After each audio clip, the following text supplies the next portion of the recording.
What's up? This is Cannibal Shogun, and I'm here at the Red Lynx office in Helsinki. I'm going to be talking with Trials Evolution level designer Lee Rowland about one of the tracks he designed for the new game. Hello! Dark City runs one of our extreme tracks. You don't get the extreme tracks straight away in the game, you actually have to unlock the extreme event now by earning enough medals and proving you're actually a good enough player to be worthy of playing them. But Dark City runs one of our later extreme tracks, so it is kind of difficult. Here we've got an interesting area, a street with cars driving back and forth. This is something you couldn't really have done well in Trials HD. Tell us a little bit about how that came to be.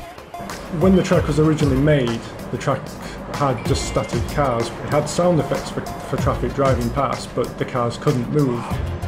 But as the toolset got greater and greater, animation was added, which allowed this to be possible. The major difference with Trials Evolution is you can move objects anywhere in the world with 3D animation rather than physics. You can still use physics if you want, but now the greatest tool we've got is animation, so you can move any object from any point to another point. And that's how these cars are moving. They're just moving from point A to point B. When they get to point B, they reset to point A and they keep looping, so it looks like there's an infinite amount of cars driving backwards and forwards. Sweet, very nice.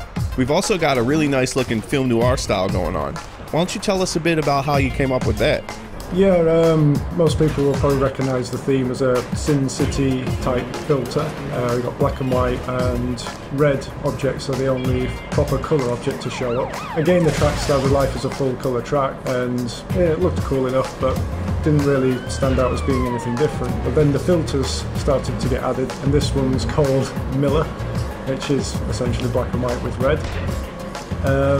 But it really takes some tracks. You can change the mood and feel of the track completely by just altering the filter. I think it adds a lot to this track anyway. For sure, this is a really nice looking track.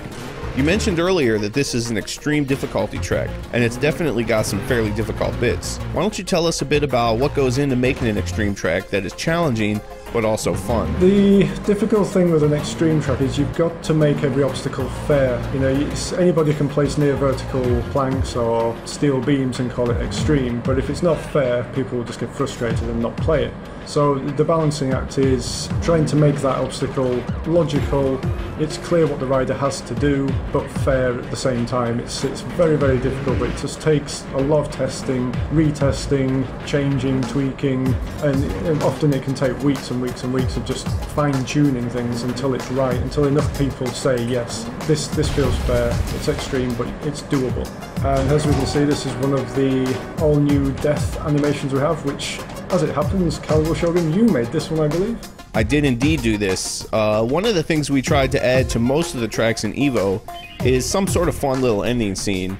You know, it gives the rider something to look forward to, gives them a reason to get through the track, to see what's going to happen to the rider at the end. Lots of them are pretty simple, and this is one of the more basic ones. By the time I got my hands on this track, it was pretty far along. It already had the noir look, so I just tried to continue with the theme.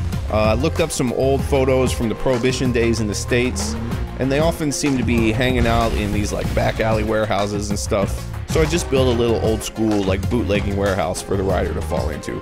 It's pretty sweet. It suits the mood of the track totally anyway. So there you have it, Dark City Run, extreme track from Trials Evolution, coming out April 18th.